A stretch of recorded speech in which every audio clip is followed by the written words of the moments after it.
welcome to our third video of our driver training tutorial series. Today we're going to have a look at Assetto Corsa, which is what we have been using in 2021 for our driver training on our simulator. So we're in the main menu of Assetto Corsa right now. We can see these different practice settings down here. So most of the time you'll just be in this practice tab up here, unless you're racing against other drivers, but most of the time we'll be in the practice tab. We go down here to the session settings. Track surface, we found that having it either dusty, old or slow was most realistic to what we were finding in real life. And you can play around with these other settings, but that just changes the visual effects really. Alright, so if we go to practice again, we have this realism. We just have everything turned off as most realistic as possible, except tire wear would be on, option on. Alright, so what car we've been using in 2021 is this University of Canterbury model. So it's an electric car. We found it to be fairly realistic, and probably more realistic than anything that we would have been able to make in a year, with all the other stuff going on. So we use this model as it wasn't really a first priority for the team to have a model in 2021. So we also downloaded another couple of cars. There was this Mad Formula car, which is an internal combustion car. That was pretty fun to drive. And also the Monash Motorsport 2017 internal combustion car.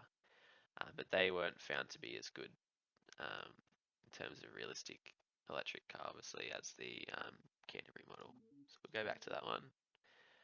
Then we have a whole range of different tracks. If you go through, you can see all the tracks that we have downloaded.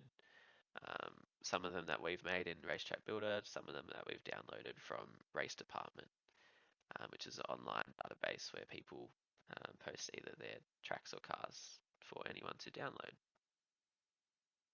Alright, so if we perhaps just jump into the Newcastle kart track, I'll press the start button up there and we'll load in.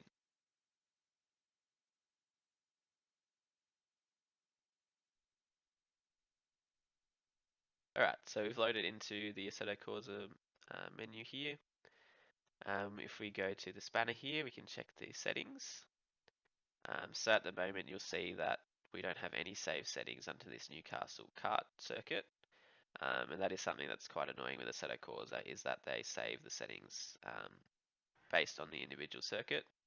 So if we go down to here, the Sydney Motorsport Park skid pan, you have to set up saved there.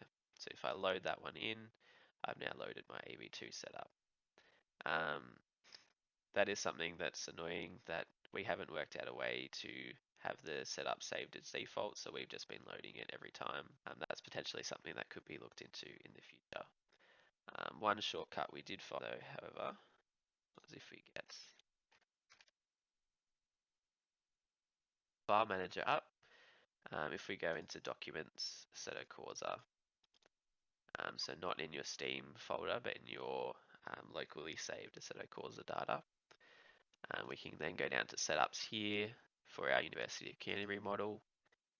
If we go down to our Sydney Motorsport skid pan track, you can see our setup saved in there. We could then copy and paste that, all the different tracks that we might use. It'll just speed it up a bit when you're loading into all these different tracks. That's been done on the university sim computer, but bear in mind that I'm on my home computer at the moment, so I don't have those saved in different tracks. Alright, so just going through some of the different you can make, such as your tire pressures, the amount of fuel. Electronics components is quite interesting. They have two different power delivery modes. So the standard delivery mode is a four-wheel drive model, and we found that it would be similar to what we'd expect from EV3's power, while the rear-wheel drive model basically has almost half the amount of power, and is probably similar to what the power constraints of EV2 are. So when we were trying to model EV2, we used the rear-wheel drive setup. You can change different wheel alignment settings, so have it play around with the different settings. The model that's saved on the university sim computer is what we found to be the closest to EV2, but definitely have a play around with the different suspension, the dampers and stuff like that. The generic is the brake bias and the brake power. By default, they're quite high. I think the power's on 100%. The brake bias is very forward, like 80% or something, which basically locks up the front tires instantaneously when you press the brake. So we were putting this fairly rearward and having the brake power on the maximum of 90%. And we found that was pretty good with our steering wheel and pedal setup. Alright, so I'll jump in and do a couple of laps. I'll see you after.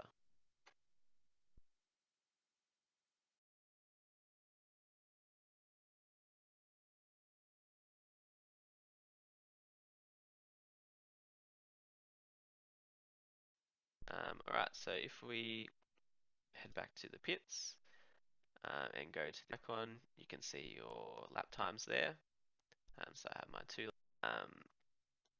Obviously, if I'd done more, I would have had more lap times come up there, and these are what you could save and use to record each of your drivers' data and see how they compare against each other.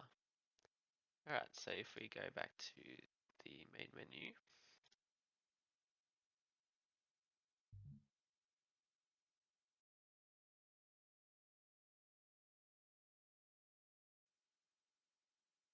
if we jump into settings here and controls, I'll show you a couple of other things that I found cool throughout the year. So go to wheel custom, main controls. Something we found a lot was that the handbrake seemed to inadvertently on. It didn't really happen all the time, but it happened sometimes and was quite annoying to work out why that happened. The best way we found to fix that was to click it button and to turn this toggle all the way down to 0%. That seemed that we tried didn't really seem to work. If we go to advanced settings here, we can see the different force feedback controls for the steering wheel and change the amount of gain, which is the overall, I guess, power of the force feedback level on the steering wheel. Usually we used either 100% or 200%. 200% made it feel more realistic in terms of the force required to turn the steering wheel. However, it did dull some of the smaller force feedback inputs into the steering wheel. So 100% was better in terms of the um, being able to feel the smaller settings are more realistic in that sense, but in terms of the physical force, 200% was better. So have a try of those different things.